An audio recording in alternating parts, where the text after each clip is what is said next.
وہ قرآن بتاتا ہے۔ بنو اسرائیل کے دل پہ کیا گزری، قرآن نے کہا، انہیں اپنی پڑ گئی، اپنے نبی کی بھول گئی۔ لیکن جب یہاں دشمن سر پہ پہنچا ہے تو ابو بکر کے دل پر کیا گزری اس کو قرآن بتاتا ہے، اذ یقول لصاحبہ لا تحزن ان اللہ معنا، جب ہمارے نبی نے اپنے ساتھی ابو بکر سے کہا غم نہ کر اللہ ہمارے ساتھ ہے، غم نہ کر اللہ ہمارے ساتھ ہے۔ یہ غم کا لفظ ہے، خوف کا لفظ نہیں، کہ ڈر نہیں، اللہ ہمارے ساتھ ہے۔ اگر قرآن کہتا لا تخف، ڈرو نہیں، اللہ ہمارے ساتھ ہے، تو ڈرو نہیں کا لفظ بتلاتا کہ ابو بکر کو اپنی پڑ گئی، یا لوگوں میرا کی بڑھنا ہے۔ قرآن کہتا ہے غم نہ کر، ابو بکر کو اپنی ذات بھول گئی، اپنے نبی کا غم لگ گیا کہ یا اللہ میرے نبی کا کیا بنے گا، یا اللہ میرے نبی کا کیا بنے گا۔ تو اللہ تعالیٰ نے فرمایا، اس ابو بکر کے سینے کو سامنے رکھ کر کہ اپنے حبیب کی زبان سے کہلوایا غم نہ کر اللہ ہمارے ساتھ ہے، اللہ ہمارے ساتھ ہے۔ پھر دونوں امتوں کا فرق بتانے لگا۔ بنو اسرائیل نے سمندر پار کیا، فرعون کو غرق ہوتے دیکھا، اور ایک نبی آگے ایک پیچھے، دو رسولوں کے درمیان جا رہے ہیں، اور آگے ایک بستی میں دیکھا فمروا علی قوم یعکفون علی اصنام لہم، وہ ایک بتوں کی پوجا کر رہے تھے۔ اتنے ماٹھے تھے عقل کے بنو اسرائیل کہ پتھر کی پوجا ہو رہی، 40 سال نبی کی صحبت ہے، بڑے بڑے معجزے دیکھے، اور ابھی پانی پاؤں پہ لگا ہوا ہے، سمندر کو پھٹتے دیکھا، فرعون کو ڈوبتے دیکھا۔ موسیٰ علیہ السلام سے کہنے لگے اجعل لنا الہا کما لہم آلیہ، موسیٰ علیہ السلام جی ہماری ایک درخواست۔ کہنے لگے کیا ایو جے ہے خدا سانو ہی لے دے، ایسے میں انہوں متھر ٹیکی۔ اتنی چھوٹی عقل کے تھے کہ ایک لے دے ہمیں، ان کو توڑے جا بے عقل میں دنیا جو ایک ہی کوئی، انکم قوم تجہلون۔ ہمارے نبی دنیا سے تشریف لے گئے، فوت ہوئے 12 ربیع الاول 7 جون 633 عیسوی 11 ہجری، پیر کا یہ تقریباً یہی ٹائم ہے، اس سے تھوڑا سا آگے، زور سے پہلے۔ اب دنیا سے تشریف لے گئے، انتقال فرما گئے۔ اس صحابہ پہ عجیب و غریب کیفیت طاری ہوگی۔ عمر رضی اللہ عنہ نے تلوار نکال لی، جو کہے گا اللہ کا نبی فوت ہو گیا قتل کر دوں گا۔ وہ فوت نہیں ہوئے، اللہ کے پاس گئے، واپس آئیں گے۔ ابوبکر صدیق کو پتہ چلا، وہ عوالی ایک محلہ ہے، وہاں گئے ہوئے تھے اپنی بیگم کے پاس، وہاں سے دوڑتے ہوئے آئے، گھوڑے سے چھلانگ لگائی، گھر میں داخل ہوئے، اپنی بیٹی کے حضرت عائشہ کے گھر میں آپ کا انتقال ہوا۔ آپ کے چہرے سے کپڑا ہٹایا، ماتھا چوما، آنسو گرے، اور کہا طبت حیا و میتا، میرے محبوب آپ دونوں حالتوں میں پاک پاکیزہ خوشبودار ہیں، دنیا سے جانے کے بعد بھی اور دنیا میں رہتے ہوئے بھی۔ پھر تشریف لائے تو عمر کی آواز گرجدار، کوئی نہ کہے میرے نبی فوت ہو گئے۔ ممبر پر آ کر کھڑے ہوئے کہا عمر بیٹھ جاؤ۔ عمر کہنے لگے میں نہیں بیٹھتا۔ تو کہنے لگے ایھا الناس من کان یعبد محمدا فإن محمدا قد مات، جو لوگ محمد کی پوجا کرتے تھے تو سنو آج ان کو اللہ نے اٹھا لیا ہے۔ ومن کان یعبد اللہ فإن اللہ حی لا یموت، اور جو اللہ کی پوجا کرنے والے ہیں وہ سن لیں کہ اللہ موت سے پاک، زندہ، قائم دائم، حی قیوم، موجود ہے۔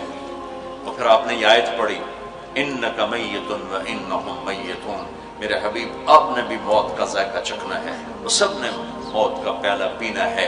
اور یہ آیت پڑھی وما محمد الا رسول قد خلت من قبلہ الرسل افإن مات او قتل انقلبتم علی اعقابکم، میرے نبی بھی تو رسول ہیں جیسے اور رسول ہیں، ان کو بھی تو موت نے آنا ہے، تو تم میرا راستہ چھوڑ دو گے، میرا دین چھوڑ دو گے۔